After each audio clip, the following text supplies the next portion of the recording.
So hello aspirants, आज हिंदी साहित्य के डिस्कशन के अंतर्गत हम समझेंगे उस क्वेश्चन को जिसे डिस्कॉर्ड प्लेटफॉर्म पर पोस्ट किया गया था। जैसे आप जान ही रहे थे, वो क्वेश्चन स्कंदगुप्त से संबंधित था। क्वेश्चन आप अपने स्क्रीन पर देख भी रहे होंगे कि गुप्तकालीन प्रामाणिक इतिहास का अनुलेखन एवं कल्पना आधारित वस्तु संयोजन स्कंदगुप्त में परिलक्षित होता है। इस कथन की सप्रमाण संपुष्टि कीजिए।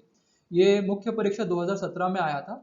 तो देखिए, यदि आप इस क्वेश्चन की भाषा पर जाएंगे तो भाषा काफी कठिन लग रही है। पहले बार में पढ़ने पर ये समझ में भी नहीं आएगा कि क्वेश्चन पूछना क्या जा रहा है, लेकिन थोड़ा सा ध्यान से पढ़ेंगे। जब आपको स्कंदगुप्त यदि आपने पढ़ लिया होगा तो आपको समझ में आ रहा होगा कि क्वेश्चन पूछना क्या जाता है। क्वेश्चन बेहद ही आसान है। क्वेश्चन पूछ रहा है कि इतिहास और जो कल्पना है उसका समन्वय स्कंदगुप्त में जयशंकर प्रसाद जी कैसे करते हैं। सप्रमाण यानी एग्जाम्पल्स के थ्रू बताना है आपको। तो चलिए, इस क्वेश्चन के डिस्कशन से पहले, जैसे हम कोई ना कोई हमेशा कंसेप्ट डिस्कशन करते हैं, तो आज भी हम उसी कंसेप्ट डिस्कशन को आगे बढ़ाते हैं। देखिए, पिछले यदि आप वीडियोस को फॉलो कर रहे होंगे तो उनके अंतर्गत हमने नाट्य शैली किन किन प्रकार की होती है उन पर डिस्कशन किया था। जैसे हमने भारतीय शैली देखी थी, पाश्चात्य शैली देखी थी यानी पश्चिमी शैली देखी थी। इसी तरीके से हमने लोक नाट्य शैली देखी थी और पारसी शैली देखी थी पिछले वीडियो के अंतर्गत।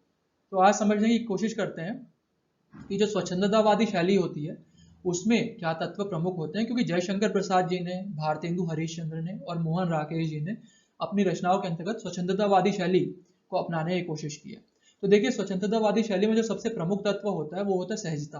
यानी कि जो रचनाकार होते हैं वो क्या करते हैं, वो सहजता पर बल देते हैं।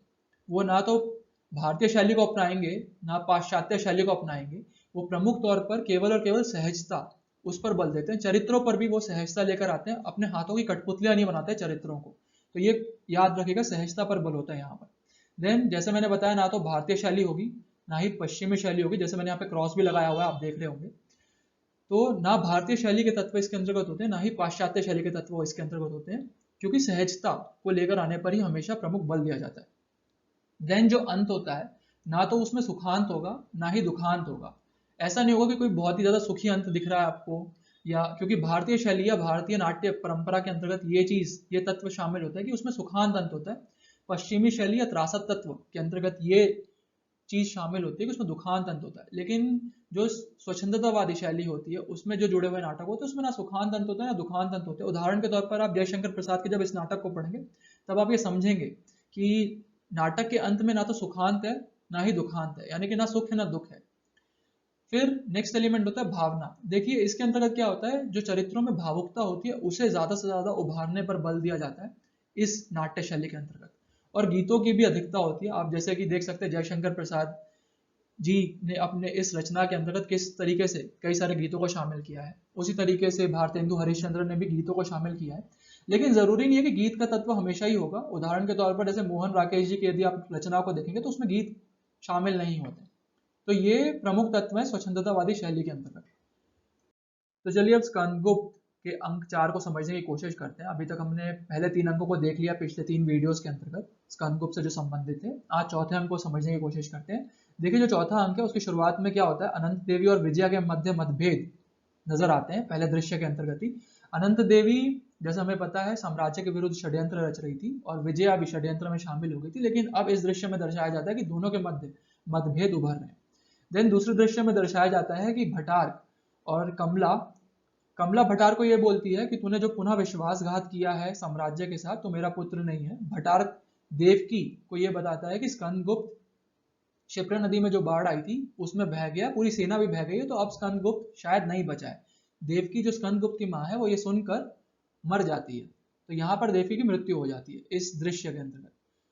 देन बौद्ध और ब्राह्मणों के मध्य जयशंकर प्रसाद जी ने अगले दृश्य में एक प्रकार का मतभेद दर्शाया है। जैसे कि जयशंकर प्रसाद जी इस रचना के माध्यम से ये दर्शाना चाह रहे हैं कि असर भारतीय समाज में जैसे हिंदू व मुसलमानों के बीच एक प्रकार का सांप्रदायिक तनाव चलता है, जयशंकर प्रसाद जी ने उसी तनाव को बौद्ध और ब्राह्मणों के मध्य एक प्रकार से दर्शाने की कोशिश की है। जैसे यदि आपको पता होगा, सांप्रदायिकता के जो बीज थे वो अंग्रेजों के द्वारा बोए गए थे स्वतंत्रता से पूर्व ही। तो जयशंकर प्रसाद जी जब ये रचना रच रहे हैं तो उस समय अभी तक स्वतंत्रता नहीं मिली थी और सांप्रदायिक तनाव बेहद ही अधिक बढ़ रहे थे।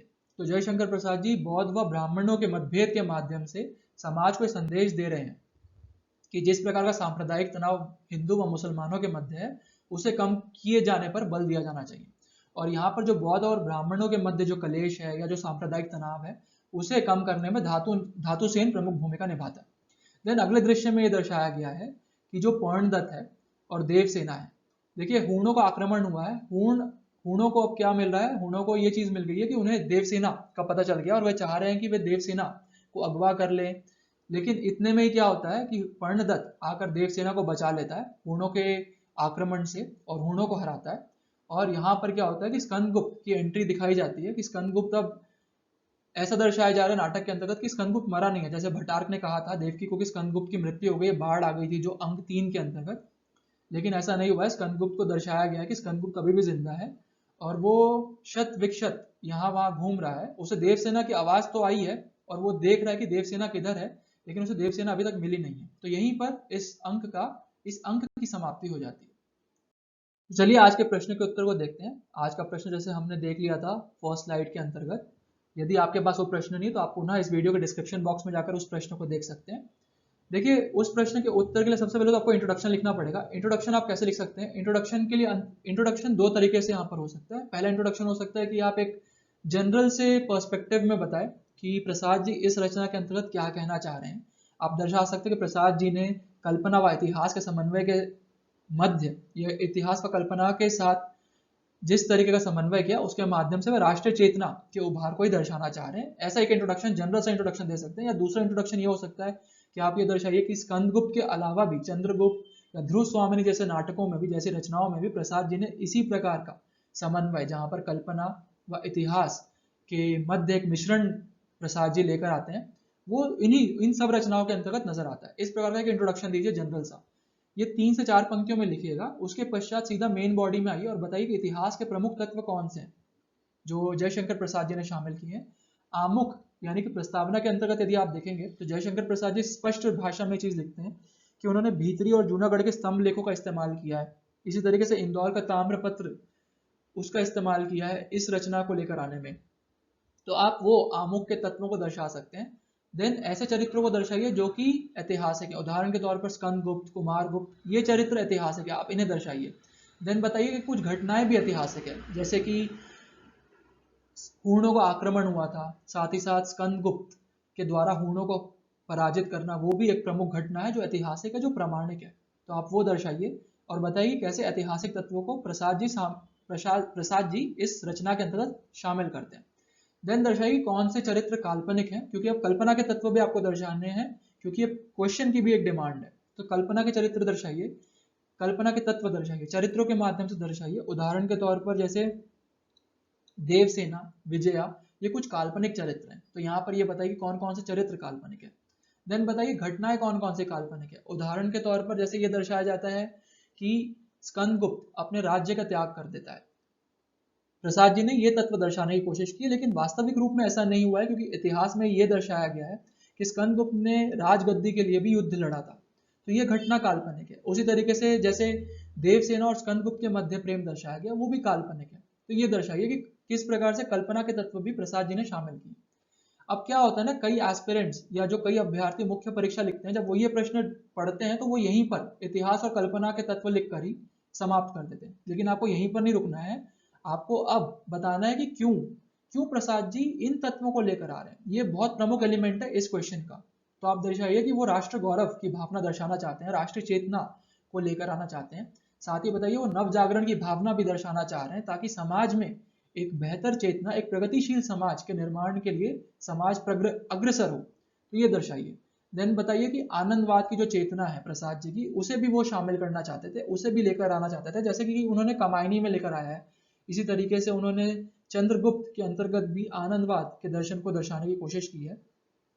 तो आपको वो समझाना पड़ेगा कि कैसे प्रसाद जी ने 3 मूल्य, राष्ट्र गौरव, नव जागरण की चेतना और आनंदवाद को लेकर आने के लिए इतिहास और कल्पना का समन्वय किया था। देन उसके पश्चात आप प्रासंगिकता के माध्यम से निष्कर्ष लिख दीजिए। या तो निष्कर्ष आप एक स्पष्ट भाषा में लिख सकते हैं कि कल्पना और इतिहास को जो समन्वय किया है उससे नाट्य बेहद ही रोमांचित या रोमांचक हो चला है, वो दर्शा सकते हैं। या तो दर्शा दीजिए प्रासंगिकता कैसी है इस रचना की। मैं कहूंगा आप प्रासंगिकता दर्शाइए, क्योंकि इससे ये आप एक एक्स्ट्रा एलिमेंट अपने क्वेश्चन में, अपने आंसर में ऐड कर रहे हैं, ताकि जो एग्जामिनर है उसे भी अच्छा लगे कि आपको पता है कि कैसे जो स्कंदगुप्त नाटक है वो आज भी प्रासंगिक है। आप दर्शा सकते हैं कि जिस प्रकार की राष्ट्र प्रेम की चेतना प्रसाद जी सामने लेकर आना चाहते हैं, समाज में लेकर आना चाहते हैं, वही तत्व हमारे सरकार के एक भारत श्रेष्ठ भारत योजना में भी नजर आता है। तो देखिए ये डायमेंशंस आपको लेकर आने पड़ेंगे अपने उत्तर के अंतर्गत। हो सकता है आपके पास कुछ अन्य डायमेंशंस हो, कुछ अन्य उदाहरण हो, बिल्कुल शामिल कीजिए उनको भी, लेकिन ये क्वेश्चन की प्रमुख डिमांड है। तो अब मैं आशा करता हूँ आपको चीजें समझ में आई होगी कि कैसे इस प्रश्न का उत्तर लिखना है। यदि कोई भी अन्य डाउट्स होंगे तो प्लीज डिस्कॉर्ड प्लेटफॉर्म पर पूछ लीजिएगा। बहुत बहुत धन्यवाद।